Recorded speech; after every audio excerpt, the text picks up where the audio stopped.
Saludos, mi nombre es Josué Ramírez, deseándoles lo mejor, bendiciones. Puesto que Dios es el autor del matrimonio y en vista de que Él es el que tiene la autoridad para guiar nuestros matrimonios, parece razonable concluir que Dios debe proporcionar el fundamento de nuestros matrimonios. Cuando uno se casa, el matrimonio debe ser construido sobre un fundamento espiritual. Podemos gozar un matrimonio exitoso cuando construimos el matrimonio sobre un fundamento espiritual. Un matrimonio podría estar construido sobre otro fundamento. Algunas personas fundan su matrimonio sobre el fundamento del éxito mundano. Se casan con el fin de avanzar en la vida, es decir, para marcar en la lista de las oportunidades de la vida, de la lista de la vida, el matrimonio, y por eso se casan. Otros se casan por la tradición familiar, es decir, por perpetuar la descendencia, es decir, el nombre, o continuar el negocio en su caso. Otros se casan nada más por el amor erótico, es decir, el casarse es satisfacer los deseos sexuales. Obviamente cuando ya no hay esa satisfacción, se vuelve rutinario en el matrimonio, pues se busca satisfacer en otro lugar. Pero el mejor fundamento para un matrimonio es el fundamento espiritual, que puede soportar los efectos negativos del tiempo, los traumas de las transiciones de la vida y las desilusiones que acompañan el vivir juntos. El fundamento espiritual permitirá que dos personas imperfectas se perdonen uno al otro por sus faltas y les permitirá vivir juntos y felices a pesar de las imperfecciones.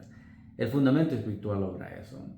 Entonces, ¿cómo se logra esto? Para comenzar, tienen que estar unidos en Cristo. Si un hogar está dividido religiosamente, es bastante complicado, pero en otra ocasión les hablaré al respecto.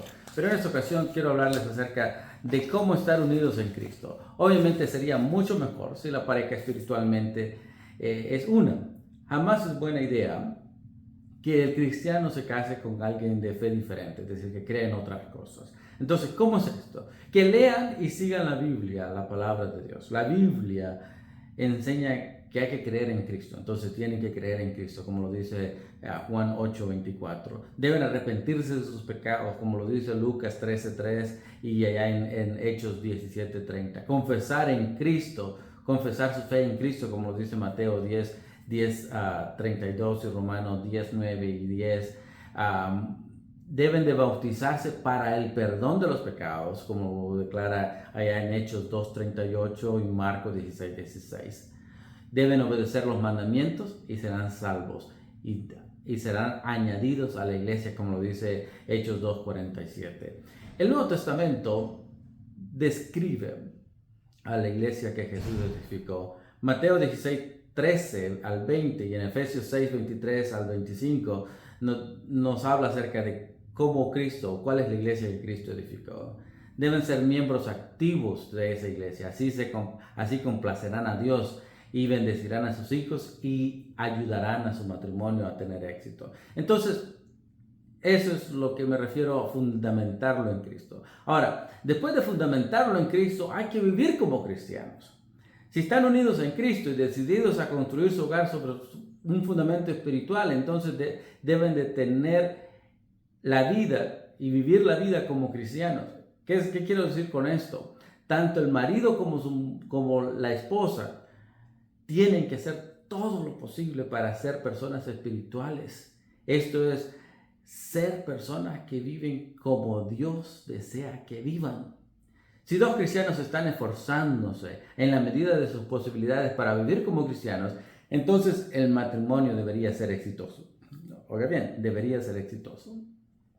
Pero ¿cómo es esto? Aceptando las instrucciones de Dios respecto a la estructura del hogar. Dios en su plan maestro creó cómo debería ser el hogar. Primero, Cristo es la cabeza del hogar. Cristo es la cabeza del hombre. Tanto el marido como su mujer tienen que reconocer que Cristo es la cabeza del hogar. Pablo allá en 1 Corintios 11:3 nos habla acerca de esto, que Cristo es la cabeza de la familia. El marido es la cabeza de la mujer. La Biblia enseña, luego, por ejemplo, en Corintios 11:13, en Efesios 5:22 al 24, Colosenses 3:18, Primera de Pedro 3:1, de que el marido es la cabeza de la mujer. Ahora, podemos entrar en discusiones y tal vez en debate al respecto de que hay sexista o retrógrado o cualquier idea que usted quiera tener de parte del área femenina o de la mujer. Pero déjeme darle 4 verdades sobre esta enseñanza bíblica. La primera, la autoridad que el esposo tiene sobre su mujer es modificada por el hecho de que él mismo, es decir, el esposo, el marido, está bajo la autoridad de Cristo. Por lo tanto, bíblicamente no puede tratar a su mujer de cualquier forma que sea contraria a las enseñanzas de Cristo. Entonces, recuerda. Segundo, esas instrucciones no tienen nada que ver con superioridad o inferioridad. Más bien son un plan para el desempeño apropiado en el hogar. El que el hombre sea cabeza de la mujer no implica que sea superior a su esposa, sino que tiene un papel diferente en el matrimonio. Es decir, en el rompecabezas familiar cada uno tiene su papel importante o su razón de ser. Entonces, tercero, el liderazgo del hombre se encuentra en un contexto de mutua sumisión. Si usted recuerda y si usted lee Efesios 5, por ejemplo, en el verso 22, Pablo escribe que deben someterse los unos a los otros, dice el verso 21. A todos los cristianos le recomienda y les exhorta Pablo que deben someterse los unos a los otros. En cierto sentido, a la vez que el hombre ha de guiar a la mujer, también él ha de someterse a ella.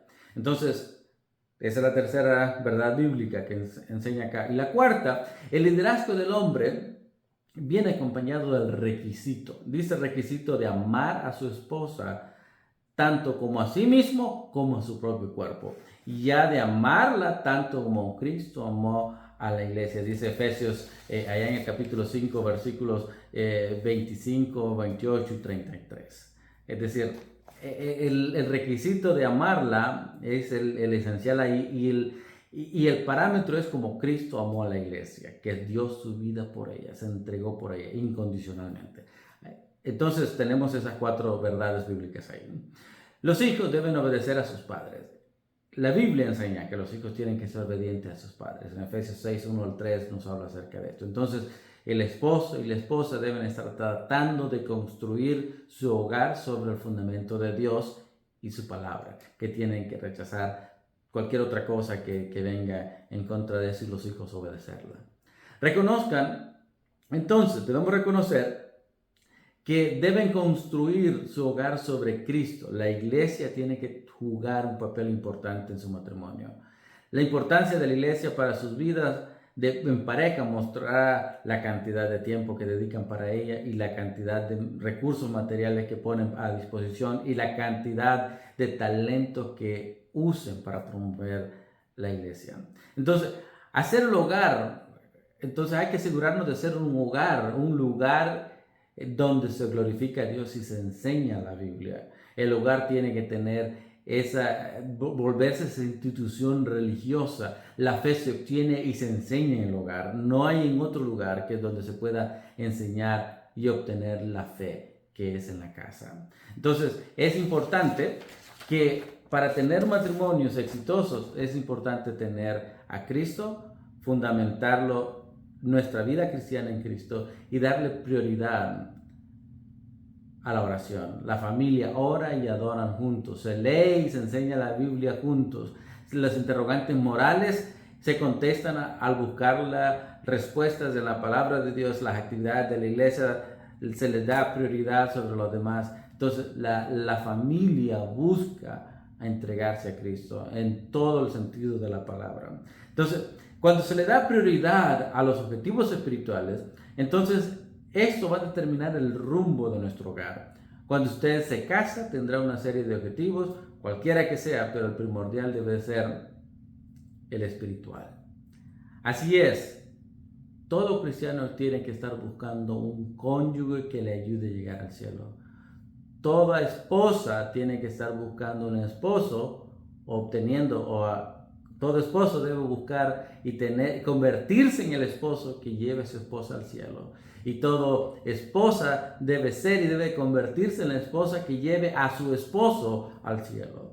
Sepultar una Biblia en los cimientos de una casa podrían tener un valor simbólico, pero es mucho más significativo, sin embargo, que la familia que vive en esa casa construyan sus vidas juntos en el fundamento espiritual de la palabra de Dios. Cuando usted se case, que ese sea su objetivo. Si usted ya se casó, busque ese objetivo. Si usted no está pensando en casarse, que ese sea su objetivo.